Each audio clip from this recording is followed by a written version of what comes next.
Boker Tov, mes amis, Boker Tov. Le shiur, il est les Ilou Nishmat Chaim Ben Rachel Be'ezrat Shantou Began Eden. Amen. Alors on continue Chovat Olavot. Vous savez qu'on a bientôt terminé Shar HaBitachon. Il reste encore un peu de temps, mais on a bientôt terminé quand même. Ça va nous manquer après. T'inquiète pas, Non, il faut se retenir. on va réviser encore, et encore. On va essayer de le vivre, on va essayer de le réaliser. Be'ezrat Hashem.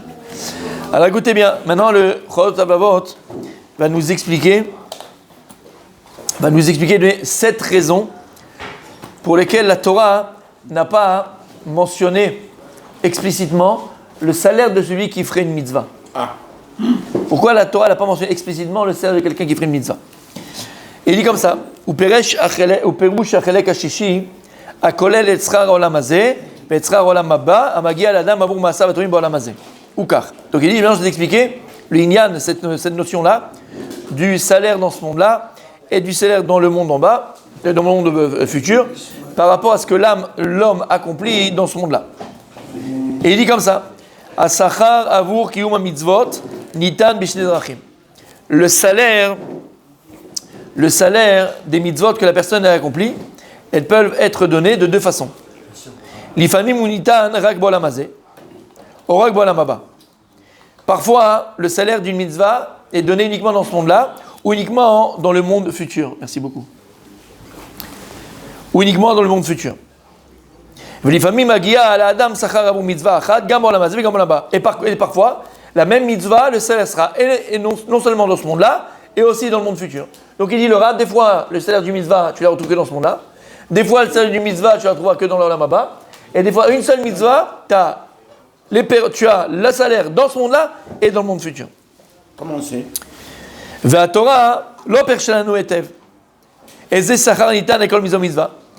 la Torah, tu vois qu'elle n'a pas donné explicitement le salaire de chaque mitzvah. Toi, tu ne le sais pas. La Torah n'a pas donné le salaire du mitzvah. Donc, on va voir quelques mitzvot. Par exemple, Kibud Avaim, d'accord? Kibud Avaim, même Tzedaka n'a pas donné le salaire du mitzvah. Kibud Avaim, on sait que ça allonge la vie. Le mitzvah de Shiloh HaKen, de renvoyer la mère qui est sur ses petits, d'accord, de l'oiseau, ok? Il y a écrit que ça rallonge la vie. Donc, mais à part ça, Torah n'a pas explicité le salaire des mitzvot. Aboré iftiach lanu rak bofen klali. Mais tu vois qu'Akadosh Baruch Hu nous a simplement assuré du salaire de manière générale. Shitenu sachar keshenikayem bofen klali ta mitzvot.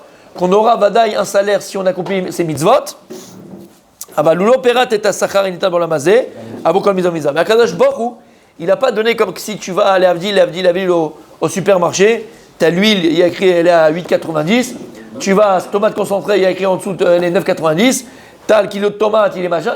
Akadosh Baruch Hu, il n'a pas fait comme ça, il n'a pas mis des étiquettes sur les mitzvot. Il a donné Bofen Klali, il nous a dit que celui qui accomplit les mitzvot, celui qui accomplit ses préceptes, il aura un salaire sur ça, mais Akadosh Baruch Hu, il n'a pas mis d'étiquette. Il n'a pas donné de prix à chaque mitzvah ou mitzvah. Keshem shasazot les gaber onesh yanitan ba'olam hazeh avokol avera. À l'inverse, Akadosh Baruch Hu, il a mis une étiquette sur chaque avera, chaque transgression que la personne pourrait transgresser. Dans la mitzvah, Akadosh Baruch Hu n'a pas donné le prix. Aval pour la averot, la Torah donne un prix, parce qu'on sait qu'il y a les 4 façons que le Bedin, le tribunal, pouvait tuer. Il y avait ce qu'il a, c'est la lapidation, chenek par étouffement, d'accord, par l'épée ou par pendaison. Mais donc Akadosh Baruch Hu, il a donné pour chaque avera, chaque transgression et transgression, il a donné le onesh, il a donné entre guillemets la sentence, mais pas pour les mitzvot. Chez Peresh, chez Averot, chez Osen, Chayavinski, la Srefa, Erek. Quelqu'un qui donc il est rêve de le brûler, on rêve de pas de pendaison, de le lapider ou de l'étouffement. Bon, on avait eu comme ça, d'accord. Ou bien mita de karet, ou bien mita, mita. Il y a des avérotes pour les transgressions pour lesquelles la personne qui transgresse, on la tue. Donc, quelqu'un qui a tué, on le tue. Ou karet, messieurs karet, c'est retranché du peuple juif, fait plus partie de son âme, ne fait plus partie du peuple juif. Par exemple, un exemple de karet. Un exemple, nida, quelqu'un qui va avec la femme nida, alors il est chayav karet. Quelqu'un qui mange pendant Kippour, rêve karet. Comment? C'est qu'on lui enlève son nefesh éloqué. On enlève son nefesh Yehudi. Il est retranché du Ham Israël. Tachloumé kefel, ou bien de payer double. Quelqu'un il a volé, on attrape le voleur, il doit payer double. Non seulement le keren, le capital, le capital, et en plus un classe, on lui donne un classe, il doit payer le prix de ce qu'il a volé. Tachoumer Arba Vechamisha, par exemple, de payer 4 ou 5 fois. Si quelqu'un il a volé une vache, d'accord, et il a fait la shrita, alors là, à ce moment-là, soit il paiera 4 fois, soit il paiera 5 fois. Quand est-ce qu'il paye 4, quand est-ce qu'il paye 5? Si jamais il a simplement tiré la bête pour l'amener chez lui et lui faire la shrita, il paiera 5, mais s'il a porté, il paiera que 4, parce qu'on l'enlève un petit peu. Parce qu'on l'enlève un petit peu, s'il a fait un massé de honte, il a pris sur lui un animal. Donc la toile fait attention à lui. En tout cas, Isgeshor, Bor, Shen, tu prends Baba Kama, tu prends le Talmud de Baba Kama, ça arrive, on a tous une vache à la maison. Donc bref, je rigole bien sûr, c'est une blague, c'est une boutade. D'accord. Tout à fait. Et Baba Kama, toutes les halachot d'endommagement, si ton taureau il a encore né la vache de ton ami ou le taureau de ton ami, et ainsi de suite. Tout ce qu'on voit dans la Torah, on voit que dans les mitzvot, Akadosh Baruch Hu, il n'a pas donné de prix, alors que dans la Averot, il y a un prix. Et il dit par contre, tout ce que je t'ai dit, c'est les Ronachim, les punitions, les sentences, je vais mettre ce mot. Les sentences que la personne reçoit Barola Mazé. Aval, Habibi, les sentences qu'une personne elle recevra dans le monde futur, ça la Torah elle n'a pas non plus mentionné. Donc la Torah n'a pas mentionné le salaire des mitzvot dans ce monde-là, elle n'a pas mentionné le salaire des mitzvot dans le Olam Haba. La Torah par contre elle a mentionné les sentences dans ce monde-là, elle n'a pas mentionné les sentences dans le monde futur. Et les mitzvot, le salaire mitzvot dans le Olam Haba? Non, on ne sait pas. Qui sait? On ne sait pas ce qu'il y a. Alors maintenant il dit comme ça le Rav. Et aujourd'hui on va faire le premier thème. Il dit première raison, messieurs, pour laquelle la Torah n'a pas mentionné le salaire des mitzvot dans ce monde-là et ni dans l'Olam Haba. Lama. Première raison. Mipnei she'en anu masigim ezot tzura yesh la nefesh kshi bili guf. ומכל שכן שאין בכוחנו להשיג איזה דברים גורמים לה תענוג והצער כשהיא במצב זה. Alors je vous demande de vous concentrer vraiment quelques secondes, enfin j'espère. Il dit la première chose, c'est parce qu'on n'arrive pas à s'imaginer, à se décrire et à comprendre la forme spirituelle de l'âme lorsqu'elle est sans le corps. Allez, ton âme, je ne peux pas la voir. Mais, je donne toujours cet exemple-là. Vous savez, dans les films, dans les dessins animés, lorsqu'on veut voir un fantôme, comment on le fait le fantôme? On lui met un drap.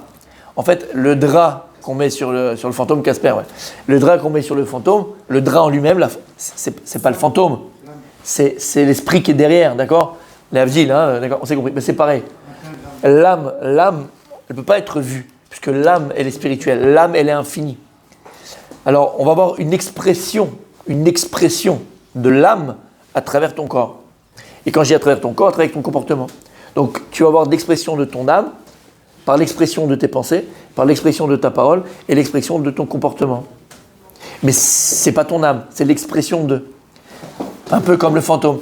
L'esprit, je peux pas le voir parce que c'est quelque chose qui est complètement spirituel, donc on peut pas voir quelque chose de spirituel. Par contre, je vais lui donner une expression. Alors, il lui met un drap. Mais en fait, le drap, c'est le corps. Et le corps, c'est l'expression de l'âme, mais c'est pas l'âme. C'est une forme d'expression.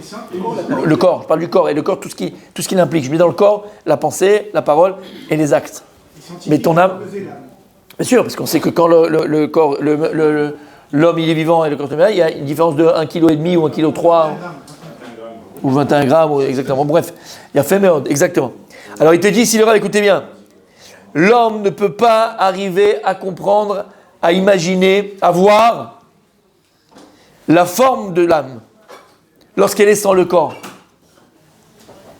Et à plus forte raison, il dit qu'on n'a pas la possibilité de comprendre, de penser, de réfléchir, de savoir quelles sont les choses qui vont amener à l'âme un plaisir. Alors je me répète, je me reprends. Un délice, parce qu'il dit pas un plaisir, il dit un délice. Une délicatesse, un délice, c'est bon. Et malheureusement, ou un tsar, ou bien une peine, quand elle est dans cette situation-là. Si on avait les yeux spirituels pour voir, et je peux vous dire qu'on peut l'avoir, ces yeux spirituels. Le peuple, non, mais il y a des tzadikim qui l'ont. Il y a des gens, il y a des tzadikim que lorsqu'ils voient une personne, ils ne voient pas simplement son corps. Ils voient leur âme, ils voient l'âme des gens. Pachout, il arrive à voir l'âme des gens. Et quand je dis... Non, c'est pas ça. C'est une autre expression spirituelle de l'âme. Mais là, je parle de l'âme, mamage de l'âme. Après, il y a des couches, il y a des niveaux de voir l'âme. Mais il y a des tzadikim qui arrivent à voir l'âme de la personne. Quand on dit Chokhmat HaPartsouf, Moshe Rabbeinu avait Chokhmat HaPartsouf, c'est-à-dire qu'il voyait le visage de la personne, il voyait qui il était, c'était un rayon X. D'accord? Il voyait exactement ce qui se passait au niveau spirituel dans la personne. Lama, parce qu'il y a des gens qui ont, Baruch Hashem, des yeux spirituels, qui n'ont pas été abîmés par des choses qu'ils ont pu voir, et ils ont des yeux spirituels, et ils voient l'âme. Et donc, quelqu'un, il va voir par exemple un tzaddik, où le tzaddik, il va sans que la personne lui ait parlé, sans que la personne ait penché son cœur, sans que la personne, rien. Et sans même que tu ailles le voir, Bichlan. Tu sais quoi, plus que ça. Sans que tu ailles le voir, lui, il te rencontre. Il peut voir si ton âme, elle est en bonne santé ou pas. Il peut voir si tu es heureux ou si tu es triste. Il peut voir si tu as le bonheur ou tu n'as pas le bonheur. Il le voit. On le voit. Plus que ça, lorsqu'une personne, elle fait une mitzvah, elle accomplit une mitzvah, forcément cette mitzvah, on dit la mitzvah qu'on accomplit, c'est l'essence qu'on met pour l'âme. À chaque fois qu'on accomplit une mitzvah, il y a un délice. Pour l'âme. Et lorsque Chas v'Shalom, on fait une avéra, l'âme elle est betsar, l'âme elle est peinée, l'âme elle souffre. Et des fois, et souvent, et c'est pour ça que je vous dis 1000 fois, le Harizal, qui avait la Chokhmat Kabbalah, qui nous a dévoilé cette Chokhmah-là, à son époque, lorsque quelqu'un, il avait mal au dos, il avait mal quelque part dans son corps, d'accord, physique, il partait voir le Harizal, où il avait besoin, le Harizal le regardait, il disait, mon fils, tes problèmes de dos, là, troisième colonne, truc vertébral, vertèbre, du machin, tu fais pas bien un modim pendant la Hamida. Prosterne-toi, fais comme il faut, tu vois, ça va passer. Le type, il avait un bobo à l'ongle gauche de la main droite, d'accord. Il disait, mon fils, c'est à cause de ceci, c'est à cause de cela. Il savait bidiouk le Harizal. Le Rambam, je ne sais pas. Mais sur le Harizal, c'était comme ça. On a une massorée, c'était comme ça.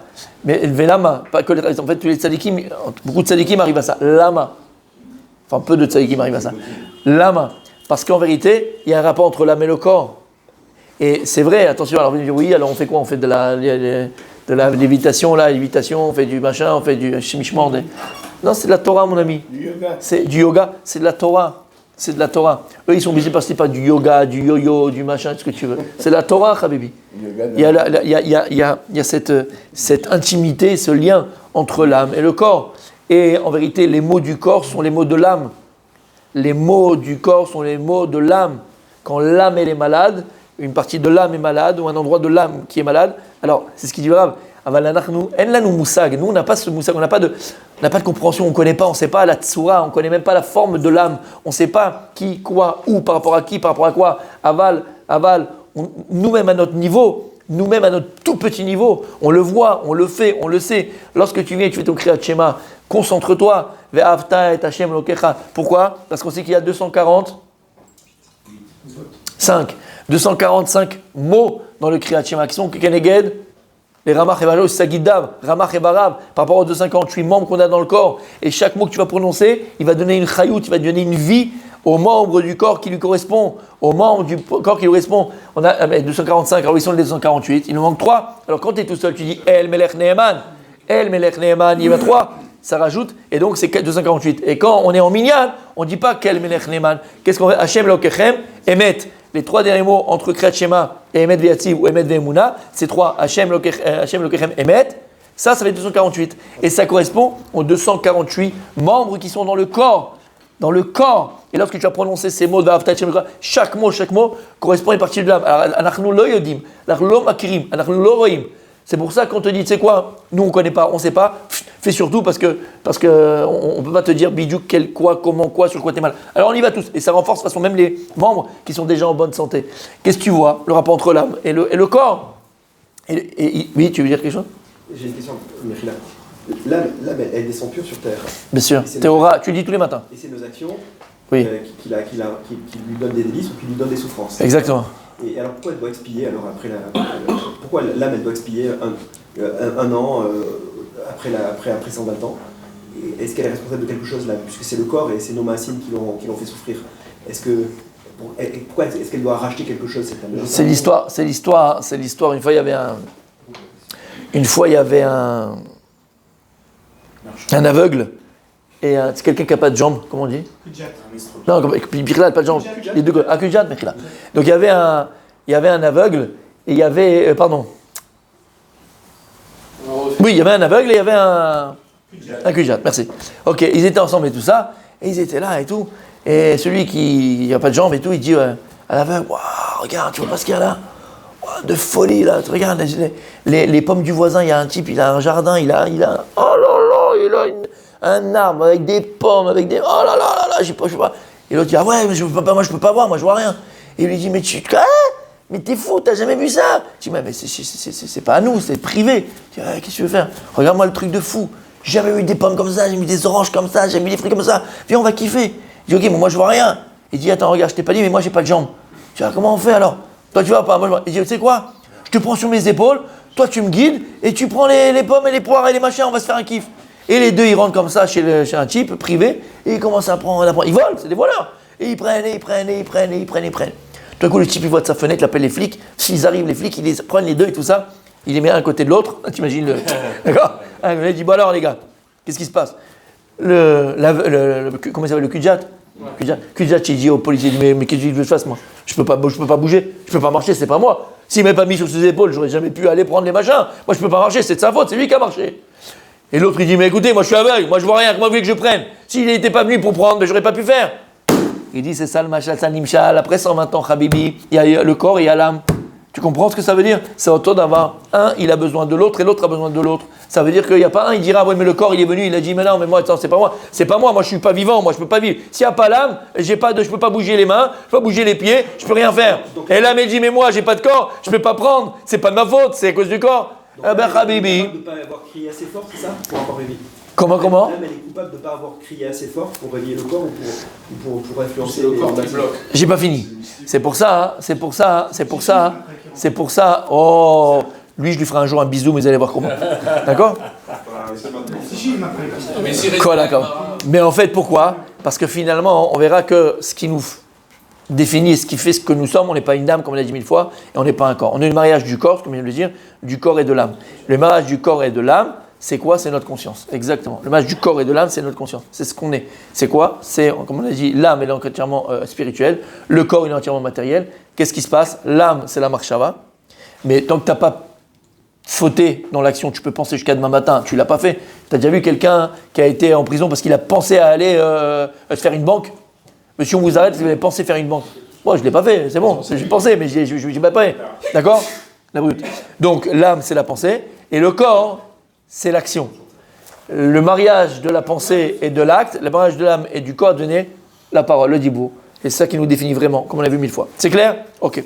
Donc on revient à ce qu'on a dit, on termine pour aujourd'hui, messieurs. Il dit, donc première raison pourquoi, on n'a pas le salaire d'une mitzvah dans ce monde-là ou dans le monde futur, parce que tu ne sais pas, c'est quoi le délice qui peut être pour une âme, tu n'as même pas de façon de comprendre la tsura bichala nefesh, nefesh, la forme spirituelle même, d'accord, et métaphysique de l'âme, d'accord, tu ne vois pas tout ça. Et Akadosh Baruch Hu a expliqué cela uniquement à des gens qui peuvent le comprendre et qui le comprennent. Comme Shamar Hashem Liushua Kohen Agadol. Venatati Lechem Me'alchim Ben Aromdim Haele. Akadosh Baruch Hu il a montré par exemple à Yeshua Kohen Gadol. Il a montré son âme, il a vu les malachim, il est monté dans le ciel, il a vu les malachim. Qui c'est qui? Moi j'en vois tous les matins des malachim, Blarinara. Mais pas tout le monde peut voir des malachim tous les matins. Moi j'en vois tous les jours des malachim. Moi tous les jours je vois des anges. Mais pas beaucoup qui voient des anges, mes amis.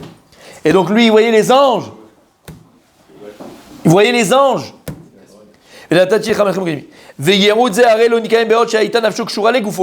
ça, il n'a pas pu voir les anges tant que son âme était encore liée à son corps. Il a dû rentrer dans une certaine transe comme les prophètes. pour pouvoir prophétiser, voir des choses, ils rentraient en transe. C'est-à-dire qu'ils étaient obligés de faire sortir leur âme de leur corps. Mais pour cela, il fallait leur corps. Puisqu'ils jouaient de la musique, ils se mettaient nus, ils jouaient de la musique, et ils se détachaient entièrement de la matière. Comme on le voit avec le roi Shaoul, c'est écrit dans le Nar. Quand Shaoul prophétisait, donc tout le monde les prophètes se mettaient nus, et nus, ils jouaient de la musique pour entrer la simcha, pour qu'il y ait la joie, pour la prophétie sans joie. S'il n'y a pas la joie, il n'y a pas la prophétie. Ça dit que n'oublie jamais ça. S'il n'y a pas la joie, il n'y a pas la prophétie. Il a fait. Et donc, avec la joie, et nous aussi à notre niveau, on peut avoir de la prophétie. Si des fois tu as un instinct qui vient comme ça, tu dis non chérie, je ne prends pas l'avion là aujourd'hui. Non, regarde, je ne prends pas ce train. Non, je n'achète pas la maison. Sache que c'est une sorte de prophétie. Mais ça, tu peux avoir cet instinct vrai. Oui. Non, quand tu vas acheter une maison, tu vas tout nu, c'est-à-dire. Hein. Mais tu peux avoir cet instinct-là quand tu es Bessimcha. Quand tu es Bessimcha. Et il dit ici, donc c'est ça. Quand est-ce que Yoshua Kohen Gadol, il a pu voir ce qu'il a vu? Parce qu'il a détaché son âme de son corps. Il s'est libéré de son corps. C'est ce qu'ils font la méditation, les machins habituels. D'accord? C'est tout dans la Torah, Habibi. Tout dans la Torah. Mais nous, ce qu'on le fait, c'est Begdusha ou Betahara. C'est avec pureté, avec sainteté, pour se rapprocher d'Hachem. Ni avec Boudi, ni avec Bouddha, ni avec Boudou. D'accord? Il n'y a pas de ces choses-là, Shemishmor et toute la voie d'Azara et toutes les saletés et toute la pourriture. C'est Begdusha Betahara. Pas comme Bil'am Aracha. Et là, l'Avdi comme Moshe Rabbeinu. Begdusha Betahara, parce qu'on se lie au maître du monde. On se lie au maître du monde, à Kadosh Baruch Hu. Et donc, la Remez, les Mash, Yitrachesh, Yimenafesh, Mavet. Et ça, en vérité, c'est ce qu'il a pu voir lui parmi Yoshua à Kohen Gadol. En fait, c'est un petit peu un préambule de ce qu'il vivra quand il sera Niftar. Parce qu'il n'y aura que l'âme, il n'y aura plus le corps. Et il y a des tzadikim qui peuvent vivre déjà cet état d'après la mort de leur vivant. Comment? Par leur piété, par leur tzidkout, ils vont se détacher de leur corps à un moment précis. Et en fait, c'est ça après 120 ans. Il n'y a plus le corps, il n'y a que l'âme. L'âme est l'éternelle. Et Ishi Tarzor, les Kabbalah et Tsurat à Malachim. Parce que l'âme reviendra à retrouver sa forme originelle qui est un peu angélique. Basée chez Tié Bilti Mourkevet Misodot Shonim. Et en fait, pourquoi elle est angélique? Parce qu'elle ne sera plus Mourkevet. Mourkav, habillé aussi. Mourkav. Compliqué. Non, Mourkav. Ah non, composé. Composé, merci. Composé de plusieurs fondements. Commencer par exemple le corps, il y a l'air, il y a l'eau, le feu et la poussière. Vetiye bemaout uchanit daka. Et l'âme donc redeviendra à une maout, essence spirituelle très fine, très fine. Veterdal lishtamesh begoufa, elle arrêtera d'utiliser son corps. Imit et zaker mechumiruta, à partir du moment où elle a réussi à se purifier de la matière. Veillez la Zohar. Et l'âme, à ce moment-là, elle éclairera. Zohar. Que Zohar arakia. Zohar, c'est de la lumière. Et donc l'âme, dans ce monde-là, ses actes seront bons. Parce que c'est l'âme, comme tu as très bien dit, mon Rabbi Dam, c'est l'âme qui prendra le dessus sur le corps. Et l'âme, elle aura telle lumière qui va dégager de ton âme, parce que tu l'utilises, parce que tu l'alimentes, parce que tu lui donnes à manger. Tu lui donnes à manger à ton âme. Alors, elle éclairera le corps. Alors, je sais ce que tu me dis, il y a fait Meod, Kol HaKavod Rabbi Yedan, Blainara, on appelle ça des Talmidei Chachamim, Kol HaKavod. C'est ce qu'on a vu dans Masechet Brachot. Lorsque Rabbi Yochanan est parti voir Rabbi Chia parce qu'il était malade, et il est rentré là-bas, dans la pièce, il faisait tout noir. On voyait rien, il faisait tout noir. Qu'est-ce qu'il a fait Rabbi Yochanan ben Zakkai? Il a retroussé sa manche. La Gemara a dit il a retroussé sa manche et toute la pièce a été lumière. Alors là-bas, tu dis, ils sont fous les juifs. Quand il a ouvert, essaye de le faire toi dans la nuit, c'est pas fluo. D'accord? À moins que quand tu es en été, des fois, tu sais, quand tu mets le caleçon, là tu mets le caleçon, tu as le maillot de bain et là tu es tout noir, il reste que le milieu. Là tu vas être fluo en été. T'as compris? Il a fait. Bon, bref. T'es encore jeune. Non, il est encore jeune. D'accord, il a fait. Mais il a compris. D'accord, il a compris. Bref. Les Abdi. Comment c'est possible que Rabbi Yochanan ben Zakkai, il a soulevé sa manche et toute la pièce a été lumière? On avait expliqué. Lama. Parce qu'il dit, Rabbi Nachman de Breslev dans une de ses Torotes, il dit, parce que le or avec Aïn, la racine du or avec Aïn, c'est or avec Aleph. Le Aleph, lorsque le Echad, le 1, il se disperse, c'est toujours 70. On a Am Echad Ba'aretz, Am Israël, après son nation. On a un Lashon HaKodesh, une seule langage, c'est le Lashon HaKodesh chez l'hébreu. Après, il y a 70 langages. Après, il y a les 70 facettes, il y a une Torah, mais il y a 70 facettes de la Torah. Il y a 70 juges. D'accord? Il y a ce Shivim, il vient tout le temps, 70. Lama, c'est le Piroud. J'avais un concentré, et il y a une dispersion. Eh bien, c'est pareil. Lorsque le or et la lumière, elle est un dans son entité, lorsqu'il y a une dispersion de cette lumière, j'arrive au 70. C'est quoi 70? Le or avec Aleph, or, qui veut dire lumière avec Aleph, il se transforme avec or. Or avec Ain. Et il dit Rabbi Nachman, c'est pour ça que le or, c'est la dernière expression de la lumière de la Neshama. C'est pour ça que Rabbi Yochanan ben Zakkai, qui lui a réussi à donner le dessus de son âme sur son corps, et plus que ça, il a alimenté son âme par rapport à son corps, et c'est l'âme qui éclairait sa vie. Alors lui, sa peau, elle est devenue comme Adam Arishon avant la faute, qui était or. Et c'est vrai que le Zohar, lorsqu'il parle du corps d'Adam Arishon avant la faute, du premier homme avant la faute, le Zohar, il appelle or, lumière. Pas or avec un or, lumière. Parce qu'il n'y avait pas de différence entre son corps et son âme. Et l'âme était tellement lumineuse que même son corps, il était lumière. Par contre, lorsqu'il va fauter, qu'est-ce qu'il va Kadosh Brou? Il va lui confectionner kétonette. Oh, ah, c'est marrant, c'est bizarre. Non, t'as compris pourquoi? Parce que maintenant, la peau, elle devient peau. Elle n'est plus maintenant éclairable. Mais toi, moi, nous, vous, tout le monde, s'il donne à manger spirituellement à son âme, ben plus tu vas donner à manger spirituellement à ton âme, et plus tu vas éclairer autour de toi. Pas éclairer seulement par ta sagesse, ta Torah, tu vas éclairer par ton visage, tu vas éclairer par ta peau, par ton visage. Il y a des gens, comme Moshe Karan Orpanav. Oh là là! T'as compris ce que ça veut dire? Tu vas voir des gens, et des gens qui ont un visage qui est clair. Et je vous ai dit toujours cet exemple, moi ce qui me revient à chaque fois que je parle de ça, mais à chaque fois que je parle de ça, cette image qui me revient, je vous ai dit 1000 fois, quand j'étais à Aix-les-Bains, on avait un petit jour, Aix-les-Bains, mon tzaddik, aïe aïe aïe. Quand j'étais à Aix-les-Bains, mon tzaddik, et quand on était à Aix-les-Bains, il y avait un petit cours vendredi soir avant Arvit, du Rav Herrera exactement. Il est dans sa petite chambre, il y avait une petite chambre, on était 15, 12, 13, ça dépend, c'est VIP comme ça, et il faisait noir, il n'y avait pas, parce qu'il dormait là-bas, donc il se reposait là-bas. Donc c'était tout noir, il n'y avait pas de la lumière, le Shabbat était rentré. Mais je me rappelle que on le voyait, quoi, ça veut dire, on voyait. Et je me dis, mais comment c'est possible? Quelqu'un qui a... Il n'y avait pas de minute. Excellent, ça j'ai minuterie, toi. Dans la pièce du Rav Herrera, avec les bougies encore. Bref, d'accord? Et là, tu voyais son visage. Je me rappelle de son visage, je me rappelle de comment c'est possible. Il y a des tzadikim qui donnent prépondérance à leur âme, et leur âme, elle éclaire leur corps. T'as compris ce que ça veut dire? Continue dimanche prochain.